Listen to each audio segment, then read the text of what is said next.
Eu vou ler para a gente o que está aqui em João, no capítulo 9, do verso 35 ao 41, que diz assim: Ouvindo Jesus que tinha expulsado o cego de nascença, que ele curara no templo, encontrando-o, lhe perguntou: Crês tu no Filho do Homem? Que para um judeu comum era uma pergunta que carregava uma designação messiânica. O Filho do Homem, na mente de um judeu, era equivalente ao Messias, ao homem dos homens. Já era uma construção de consciência que tinha sido erigida a partir do profeta Daniel, o Filho do Homem. Crês tu no Filho do Homem? Crês tu no Messias? Crês tu naquele que será a manifestação de Deus entre os homens? Crês tu na graça de Deus que visita os homens? É o que significa para este homem, que fora cego de nascença, que Jesus curara e que nunca até então tinha visto Jesus. Era o que essa pergunta para ele significava. E ele respondeu e disse: Quem é ele, Senhor, para que eu nele creia? E Jesus lhe disse: Tu já o tens visto, e é este que aqui fala contigo. Tu já o tens visto. O que é que Jesus queria dizer com isso? Tu já o tens visto. Jesus encontrou o homem cego, fez um emplasto de lama com saliva, botou nos olhos do homem e mandou que ele fosse se lavar 1 quilômetro de distância numa ladeira fácil de descer e horrível de subir, até o poço de Siloé. E ele foi, lavou-se, ficou vendo lá, mas ele não sabia nem quem tinha feito aquela lambança na cara dele. E voltou saltando de alegria, vendo, não sabia o que tinha acontecido com ele, só que ele estava curado. Quem fizera ele não sabia, porque fizera ele não tinha ideia. Que ele estava vendo, ele já tinha 40 anos e nascera cego e agora estava vendo. Instantaneamente, sem necessidade de adaptação, vendo. Loucura total. Isso ele podia dizer. Agora, quem fizera, ele não tinha ideia, sabia que devia ser um homem de Deus, que devia ser um homem bom. Sabia que era uma graça divina que tinha visitado a ele. Como era o nome dessa graça, ele não sabia. Se aquele que tomara aquela iniciativa tão cheia de arbitrariedade amorosa, de não perguntar se o cara queria, simplesmente cuspir no chão, fazer emplasto, lama, aplicar nos olhos dele e dizer: vai te lavar. E o cara foi porque não tinha alternativa, não ia ficar melado o dia inteiro, daquela lameira. A gente acha que é uma lameira santa, divina, porque era de Jesus. Mas para aquele homem a interpretação não era não, era uma gosma de um pouco que cuspiu no chão, passou por aqui, doidão, sei lá, cismou comigo, deu uma escarrada aqui no chão, fez uma gosma, emplastou na minha cara, covardia, eu sou cego, não pude nem me defender, o bicho, flap, flap, flap, totalmente politicamente incorreto, e me mandou me lavar, claro, né? O que ele pensava? Que eu ia ficar aqui com a gosma dele na minha cara? Sou cego, mas não sou porco. Aí lá foi ele se lavar no tanque de Siloé, que quer dizer o enviado. Aí ele começou a tirar a porcaria da cara. Quando ele lavou o cuspe com lama, a gosma divina, A cegueira de nascença dele foi embora, houve uma recriação ocular nele. Ele que tinha os olhos secos, chupados para dentro, cego de nascença, tem o globo ocular murcho. E se não é murcho, quando não o seja, é completamente, frequentemente deformado. E quando não seja deformado, você vê todos os traços do desuso, o embranquecimento e tudo mais que a cegueira de nascença produz. Então, de repente, está aquele homem com o olho com cor, castanho, preto, verde, azul, olhando tudo, sem convalescença de nada, ficou doido, saiu subindo, correndo. Discutiu com o pessoal, depois eu vou falar sobre isso. Mas ele não sabia quem era Jesus, não tinha nenhuma informação, ele não foi evangelizado, ele não foi batizado, ele não foi catequizado, ele não sabia nada. Mas olha só a relação de Jesus com ele. Jesus encontrou esse homem e o perguntou agora, já depois de um monte de coisas, depois que ele já tinha sido expulso do templo e da sinagoga por enfrentar as autoridades religiosas, sem evangelho como informação, sem saber de Jesus como figura histórica, sem saber nem o nome dele, sem saber quem era. Mas enfrentou a religião em nome do bom senso, em nome da consciência, em nome do amor, em nome da gratidão, em nome da verdade, em nome dos fatos. Porque evangelho é amor, é gratidão, é verdade e é fato.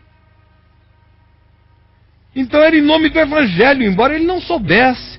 Era em nome da boa nova, que ele não conhecia como sistema, mas que ele conhecia como experiência. Ele fora vitimado pelo amor de Deus, pela graça de Deus, e ele sabia que essa eleição era louca, e em relação a ela, ele era só ação de graças.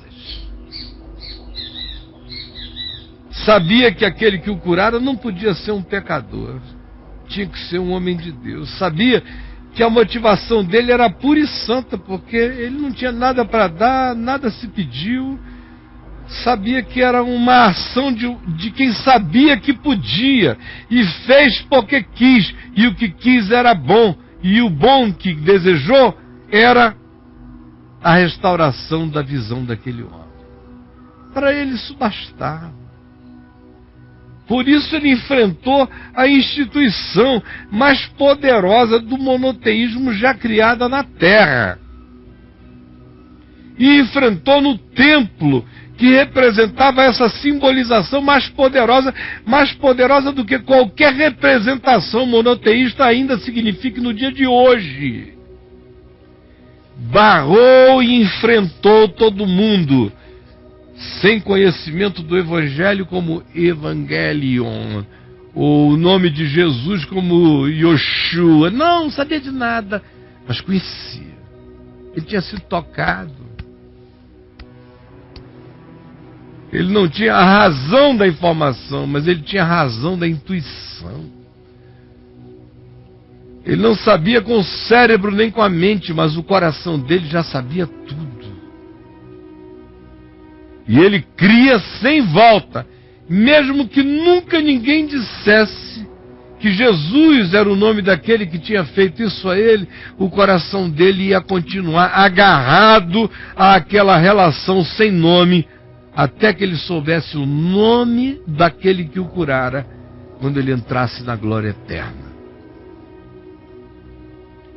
Mas Jesus vem e pergunta a ele, dá a ele esse privilégio. Porque tem muita gente que já conheceu essa graça, já conheceu esse amor, já provou essa misericórdia, já foi curada por essa bondade, vem sendo conduzida por essa mão, vem recebendo a intervenção daquele que eles não conhecem, vem sendo visitados por esse que não pediu licença, vem sendo instruído por esses cujo nome eles não sabem, vem sonhando verdades inspiradas por quem eles desconhecem, vem tendo a sua vida conduzida, entalhada por mãos invisíveis que eles não discernem, mas eles sabem que é amor, que é graça, que é boa intenção, que é uma vontade divina, porque vem carregada de bem no que faz, no que propõe. Pergunta Jesus a ele: tu crês no Filho do Homem? Ele respondeu e disse: quem é, Senhor? E dá informação para que eu nele creia.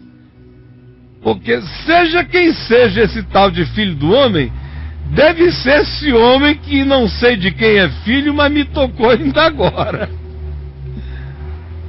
Quem é? Para que eu creia nele? Porque agora eu creio que entre os filhos dos homens pode ter um homem com o amor de Deus, porque eu fui tocado por ele. Não sei quem é, não sei o nome, mas eu sei que essa possibilidade é real, porque me tocou. Quem é para que eu nele creia?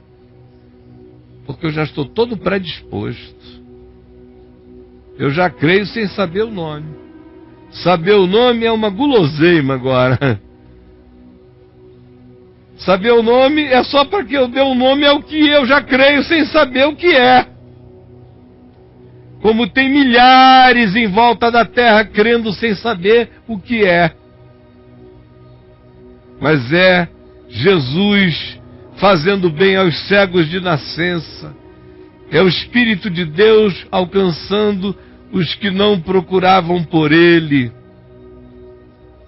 É a graça divina se derramando soberana sobre todo homem, cumprindo o fato de que Jesus é a verdadeira luz que, vindo ao mundo, ilumina todo homem. Louvado seja Deus. Crês tu no Filho do Homem? Ele respondeu e disse: quem é, Senhor, para que eu nele creia? Porque eu creio nele, eu só não sei o nome dele, mas o meu coração sabe o que não sabe, mas o que eu não sei saber, eu sei como suficiência indizível, instalada como satisfação grata em mim. E Jesus lhe disse: já o tens visto. Que coisa linda, eu estou aqui conversando contigo. Você está me vendo? Olha o carinho de Jesus, olha o humor de Jesus, olha a delicadeza de Jesus. Já o tens visto aqui, ó. Olhou para ele, riu, botou a mão no ombro dele, disse: você está vendo ele? É esse cara aqui que fala contigo. Aí olha o homenzinho, que tem um monte de gente na terra fazendo isso todo dia no coração, só não sabe para quem. Mas quando Jesus deu essa informação ao homem, o homem já estava cheio de Jesus, cheio de evangelho. A informação foi um privilégio histórico, a informação foi uma graça no tempo e espaço. Porque no ambiente do coração, o homem disse: me diz o nome para eu crer, porque eu já creio sem saber o nome. Quando Jesus disse: é esse aqui que fala contigo, então o homem lhe disse: creio, Senhor, e o adorou. Se curvou diante dele, porque o coração já estava genuflexo o tempo todo. Por ele já tinha sido expulso da religião, já tinha conhecido até a frieza do pai e da mãe, que não quiseram assumir responsabilidade pela vida dele. Ele não sabia nada do evangelho físico, do evangelho informativo, nem do Cristo histórico, mas no coração ele sabia do Jesus que toca os que não veem, que chega com graça nas vidas dos que não enxergam, dos que não sabem, dos que não discernem. Porque Ele ama, foi Ele que nos amou primeiro, é Ele que nos ilumina, é Ele que vem a nós, é Ele quem nos quer, é Ele quem nos deseja. Por isso, para essas pessoas, como agora, por exemplo, tem um monte de gente que está me vendo agora, que já cria nessas coisas, não sabia o nome, mas está encontrando a identificação total. Está sentindo o meu toque humano, irmão, em nome de Jesus, dizendo, olha, é esse aqui, é esse amor de Deus, é esse Deus que é amor, é esse Deus de graça, que te tocou sem que tu pedisses, que te socorre sem que tu imagines, que te queira sem que tu saibas que o desejes. Sou eu. Só está faltando isso para o indivíduo cair no chão adorando, dizendo, era isso que eu queria a vida inteira. Aí Jesus pronuncia um vaticínio, uma profecia que está se cumprindo hoje na terra, hoje aqui entre nós. Ele diz, eu vim a este mundo. Preste atenção, é Jesus explicando uma das razões da vinda dele à terra, ao planeta, a ter se encarnado. Preste atenção, Jesus dizendo, eu vim a este mundo para juízo, para produzir crise, para que se manifestem os pensamentos ocultos de todos os corações, a fim de que os que não veem, vejam. Os que não veem, aqueles que os homens dizem, esses são os cegos, esses não têm chance. Eu vim a esse mundo para estabelecer essa crise, para que aqueles que não viam passem a ver, e para que aqueles que são os presunçosos, arrogantes, como os religiosos que tinham disciplinado o pobre desse homem curado, que estava pecando por felicidade. Jesus disse, eu vim a este mundo para que esses que dizem que veem se tornem cegos. Na presunção de dizer nós vemos por vocês, eles se tornam cegos. Não reconhecem o que eu livremente faço, iluminando a quem quero nem como quero. Querendo ser os gestores da luz divina, se tornam os cegos. Alguns dentre os fariseus que estavam perto, vendo a conversa, perguntaram a Jesus, acaso também nós somos cegos? Esse pessoal gosta de apanhar.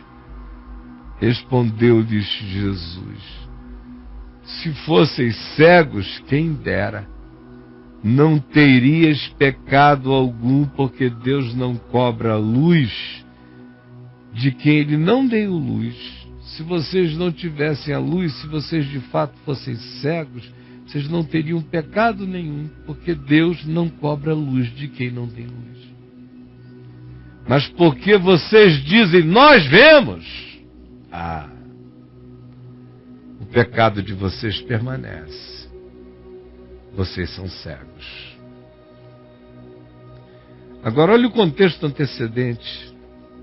Jesus caminha, encontra esse homem, manda que ele vá se lavar, ele vai lá, quando ele volta, vendo, cheio de alegria, então os vizinhos e os que dantes o conheciam de vista, como mendigo, perguntavam, não é este aquele que estava sentado lá em cima no templo pedindo esmolas? Uns diziam, é ele. Outros diziam, não é ele não, mas parece muito com ele, viu? Parece demais. Mas ele mesmo dizia: gente, sou eu! Sou eu, olha só. Não tinha mudado nada, o cabelo era o mesmo, melecoso, orelha cheia de grude, nariz de pescoço de ceroto, roupa suja, abandonado lá. Não tinha mudado nada nele, o nariz não crescera. Agora, veja a diferença, passou a ver, a pessoa não te reconhece mais. Você começa a enxergar, ninguém te reconhece mais. Os vizinhos que viram a vida inteira disse: será aquele? Começam a ficar na dúvida. Não é este aquele que estava sentado lá? Dúvida dos vizinhos. Outros diziam: não, mas olha a cara dele, mas não é ele não. A luz faz com que os outros não nos conheçam mais. O discernimento, o evangelho, quando entra, faz um monte de gente que viveu ao nosso lado a vida inteira nos desconhecer. E nada mudou, exceto o fato de que agora nós vemos. E você diz: sou eu, meu irmão, sou eu, mamãe, sou eu, papai, sou eu, pastor, sou eu, minha mulher, sou eu, meu marido, sou eu, meus filhos, sou eu, meus amigos. Mas eles não conhecem. A luz do Evangelho gera uma cegueira neles. Só porque você agora está vendo, eles não podem admitir esse milagre. Perguntaram-lhe, pois, como te foram abertos os olhos então? Se tu és, tu mesmo explica o modus operandi, como é que foi aberto, quem foi que fez, que operação, que mandinga, que negócio foi esse?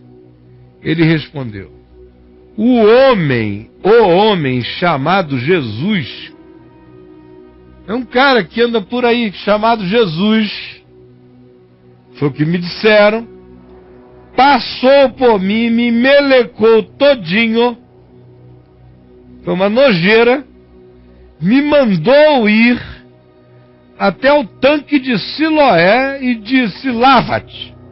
Claro, né? Então eu fui, lavei-me e estou vendo.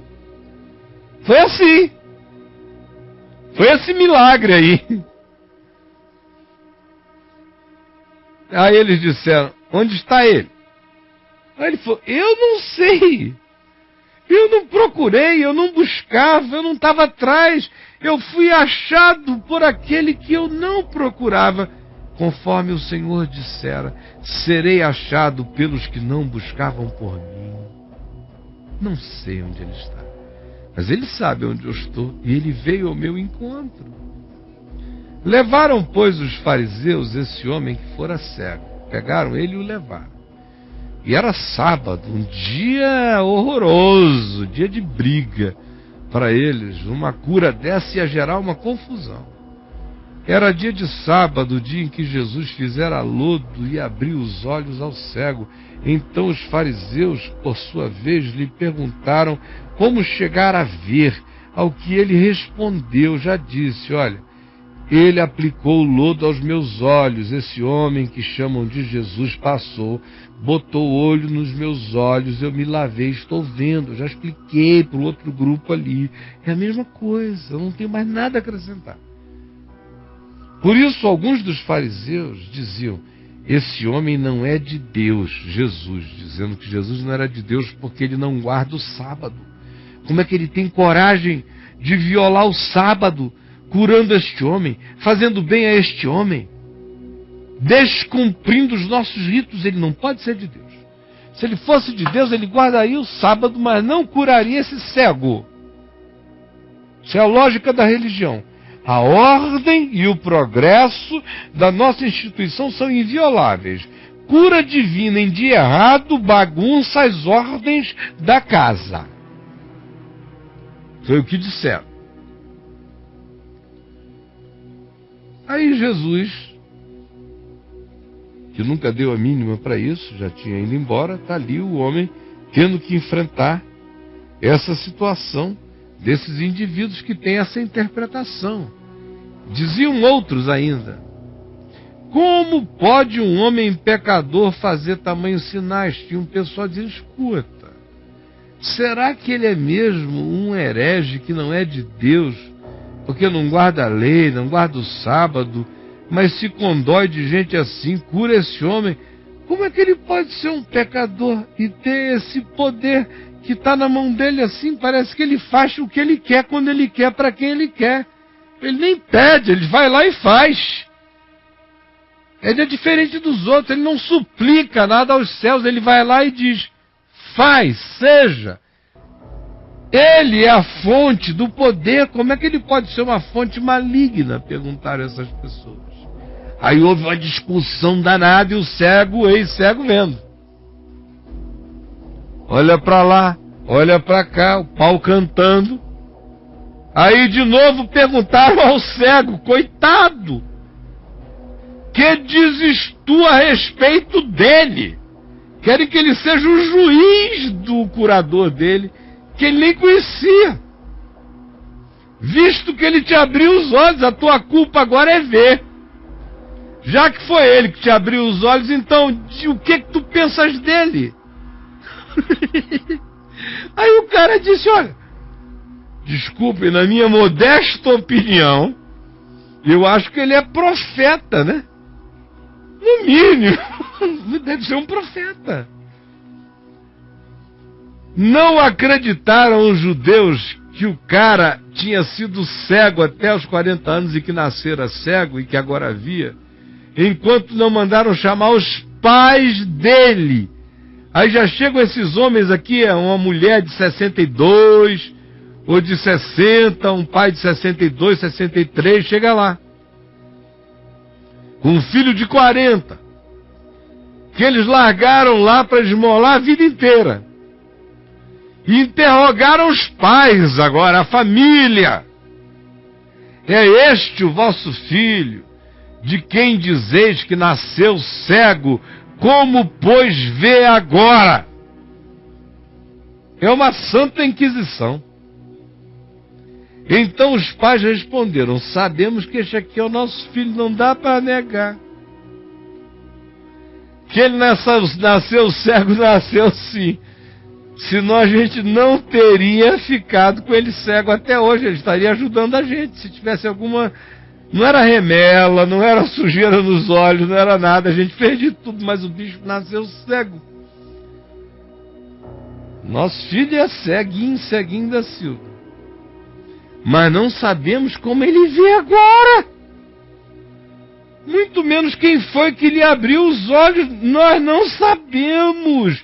Perguntem a ele idade tem, já tem 40 anos, ele fala por ele mesmo. Tirem a gente dessa, deixa a gente voltar para casa, que ele fique sozinho na delegacia do Sinédrio. Interroguem a ele, a gente não tem nada a ver com isso. Trouxemos-lo ao mundo, mas já faz tempo que ele se vira sozinho, cego e tudo. Agora vendo, ele pode se virar melhor ainda. Bye bye, tchau. Isto disseram seus pais porque estavam com medo dos judeus, pois estes religiosos já haviam determinado que se alguém confessasse que Jesus era o Messias, era o Cristo, era o Filho do Homem, seria expulso da igreja, do ajuntamento, da congregação, que os judeus chamavam de sinagoga, mas é um nome sinônimo para congregação, reunião, encontro, até igreja. Por isso é que disseram os pais: ele idade tem, interrogai-o, porque eles não queriam perder o status dele na sinagoga. Então chamaram pela segunda vez o homem que fora cego, oficialmente, e lhe disseram, mas já é o quarto interrogatório, segundo oficial. E disseram agora: dá glória a Deus! Levanta a boca, meu filho! Dá glória a Deus, levanta a mão e diz: glória a Deus, glória a Deus! Dá glória a Deus! Porque nós sabemos que esse homem que te curou é um pecador, nós sabemos. Nós sabemos, a gente tem toda a certeza. Essa é a certeza da religião sobre alguém que eles não gostam, que está pregando a graça de Deus como um marginal fora da instituição religiosa, levado pelo vento do Espírito, fazendo só a vontade de Deus. Eles têm essa certeza de que o indivíduo é pecador. Que certeza é essa? Decorre do fato de que a pessoa não os obedece. É daí que decorre essa certeza. Dá glória a Deus, porque nós sabemos que este homem é pecador. Aí o cego, ex-cego, retrucou: olha, se ele é pecador, sinceramente eu não sei, e sinceramente nem me interessa. Uma coisa eu sei, mas essa não dá para negar. Eu era cego, gente, e agora eu vejo. Se ele era pecador, ele é o melhor dos pecadores. Se ele é um herege, ele é o herege mais santo do mundo. Se ele é uma abominação a Deus, ele é uma abominação de amor. Que Deus ama essa abominação, porque não é possível. Ele veio ao meu encontro, só me fez bem. Eu era cego e agora eu vejo. Não quis de mim nada, não me cobrou nada. Eu não sei quem é. Quem ele é, resolvam vocês. Para mim, eu só sei o seguinte: antes eu não via, depois dele eu vejo. Serve? Perguntaram depois: que te fez ele? Não acreditam? É a quinta vez. Que te fez ele, o cara? O que ele me fez? Vocês estão querendo saber onde? Nos olhos ou na mente? Claro que ele não mudou só os meus olhos, ele mudou a minha mente. Eu não sei nem quem ele é, mas eu nunca mais enxergarei a vida do mesmo modo. Ele não só abriu os meus olhos, ele me deu visão.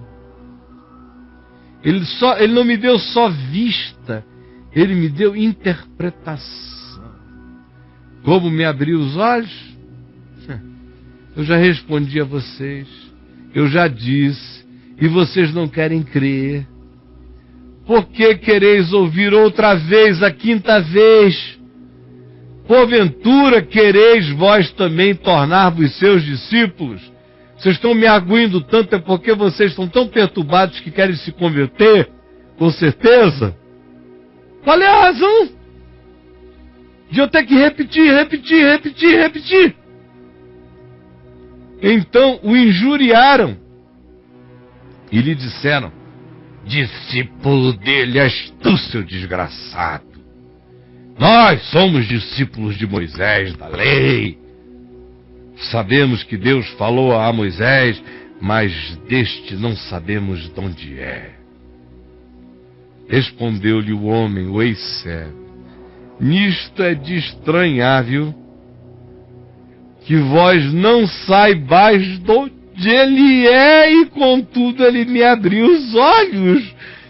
E vocês dizem que não sabem de onde que um homem que veio e que me abriu os olhos, eu que nasci cego de nascença, vocês não sabem de onde ele é? E vocês são os teólogos, os que estudam Deus? Pelo amor de Deus, isso é de admirar. Que ironia do homem. Ele já está levando para a ironia total, porque não dá. Aí disse: sabemos que Deus não atende a pecadores. Isso ele sabia. É um axioma humano que um cara que anda ali para fazer o mal, para prejudicar, ele não vai ser instrumento da luz de Deus. Ele pode até virar um mágico, ele pode virar um curandeiro desses de cura de massa, aonde tudo ali é sugestão, é hipnose, é placebo mental, é autocondicionamento, mas não é cura divina. Cura é isso aqui. Cura. Não é sugestão, aqui é cura. De fato, ele está dizendo, é um axioma universal. Nós sabemos que Deus não atende a pecadores, a quem vive para enganar, para roubar, para mentir, para possuir, para expropriar. Deus não atende. Mas pelo contrário, se alguém teme a Deus e pratica a sua vontade, a este ele atende. O cego já sabia, O que o apóstolo João vai dizer para a gente, não sei quantos anos depois, lá na epístola dele, a mesma coisa, que se nós orarmos segundo a vontade de Deus, Deus nos ouve. Esse homem nasceu sabendo dessa informação no coração, porque ele intuiu, não porque ele foi informado a respeito disso. Sabemos. A este ele atende. Desde que há mundo, ele prosseguiu, olha que mensagem linda desse cara. Desde que há mundo, jamais se ouviu que alguém tenha aberto os olhos a um cego de nascença. E se este homem não fosse de Deus, não poderia ter feito isto. Mas eles retrucaram: tu és nascido todo em pecado, seu canalha safado, e nos ensinas a nós? O expulsaram da sinagoga, da congregação. Olha como um homem que não recebeu informação do Evangelho, não foi catequizado, não conheceu nenhum apóstolo, não frequentou nenhum lugar, pode de repente, por um toque que ele não sabe quem foi, não sabe o nome, quem o tocou não deu nenhuma doutrina, nenhuma instrução, não deu nada, mas como esse toque, que equivale a um sonho noturno, que equivale a uma visita silenciosa, no coração de gente espalhada no mundo inteiro, como esse toque, às vezes muda a vida de um ser humano para sempre. Não tem igreja, não tem gente, não tem crente perto, não tem ninguém, mas ele nunca mais vai ver a vida do mesmo modo, nunca mais vai ser o mesmo. Não sabe o nome daquele que lhe fez bem, mas sabe e intui quem ele é. No dia que ele souber o nome, ele vai dizer: eu sempre soube que eras tu, só não sabia que o nomezinho era esse. Mas conhecê-lo, eu sempre o conheci. E não negocia a consciência. E chega a esse nível de tanta superioridade de percepção que deixa a religião nesse estado de ciúme, dizendo: tu que és nascido em pecado, que não estudaste teologia, que não foste batizado, que não aprendeste nossas doutrinas, nos ensinas a nós. E o expulsaram. Ouvindo Jesus que o tinham expulsado, encontrando-lhe, perguntou: crês tu no Filho do Homem? Ele respondeu e disse: quem é, Senhor, para que eu nele creia? E Jesus lhe disse: já o tens visto. Me vendo agora, e antes de me enxergares, tu já me vias. Essa conversa toda que tu tiveste com todo mundo é conversa de quem já me conhece.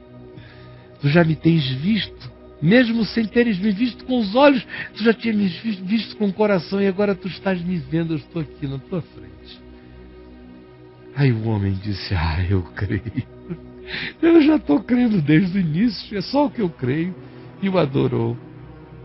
E agora eu repito de novo para você o vaticínio de Jesus a todos os religiosos, aos que julgam, aos que dizem quem é de Deus, quem não é de Deus, quem é pecador, quem não é pecador, quem vai para o céu, quem vai para o inferno, quem tem luz, quem não tem luz, quem sabe, quem não sabe, você, quase todo mundo.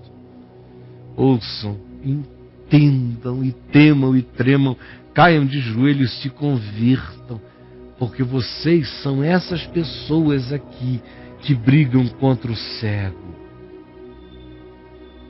Eu vim a este mundo para juízo de Jesus. Vai ser uma crise para vocês, a fim de que os que não veem, segundo o ponto de vista de vocês, vejam. E os que dizem que veem, se tornem assim estupidamente cegos, como vocês estão. E você deve estar aí perguntando a mesma pergunta dos fariseus: porventura eu, que fui batizado, eu que prego, porventura eu também sou cego, cara?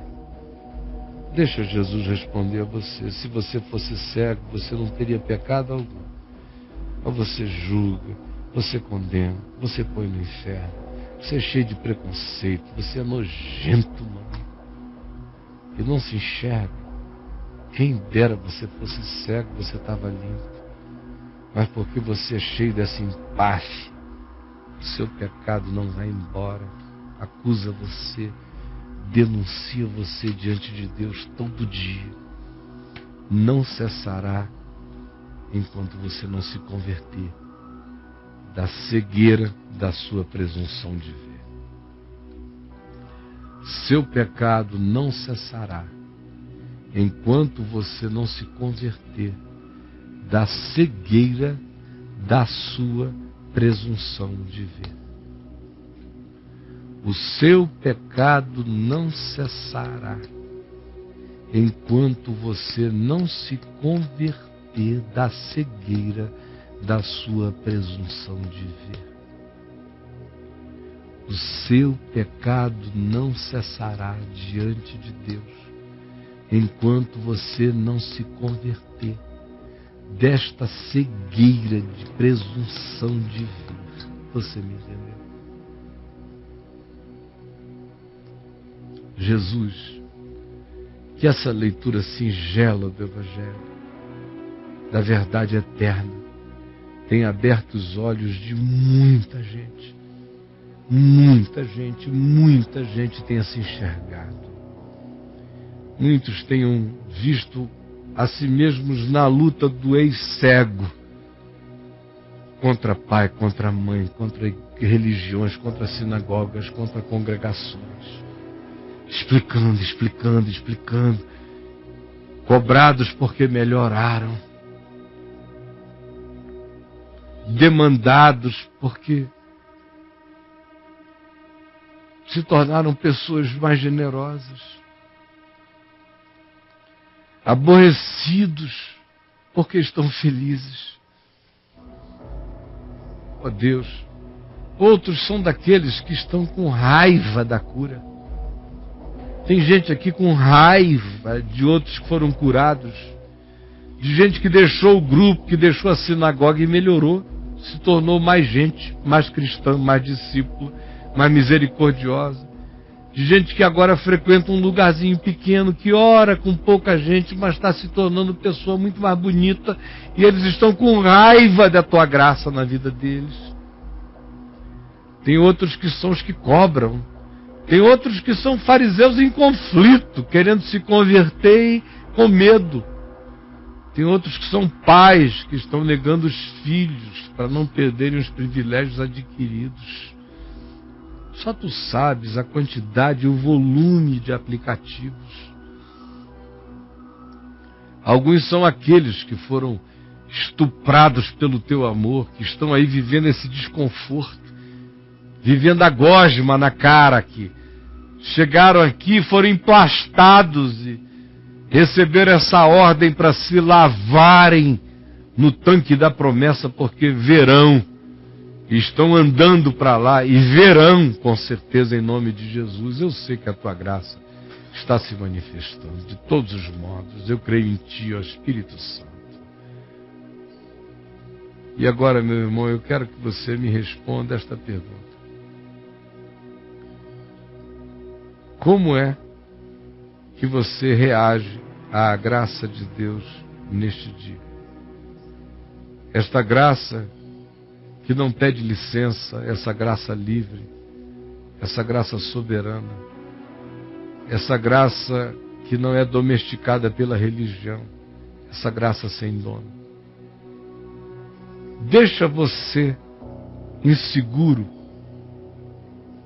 saber que a religião não tem nenhum domínio sobre a graça de Deus, nem sobre Deus, nem sobre o que ela determina acerca de Deus? Me responda. Gera medo, gera angústia em você, gera insegurança em você. Faz mal a você saber que a religião não tem nenhum poder sobre Jesus, sobre as ações de Jesus, sobre a graça, sobre aqueles a quem ele se revela. Faz mal a você saber que tem gente que conhece a Jesus e não sabe o nome até hoje. Faz mal a você saber que a graça de Deus não pede licença concílios para revelar Jesus a pessoas que às vezes só vão saber o nome dele na hora que partem para a eternidade.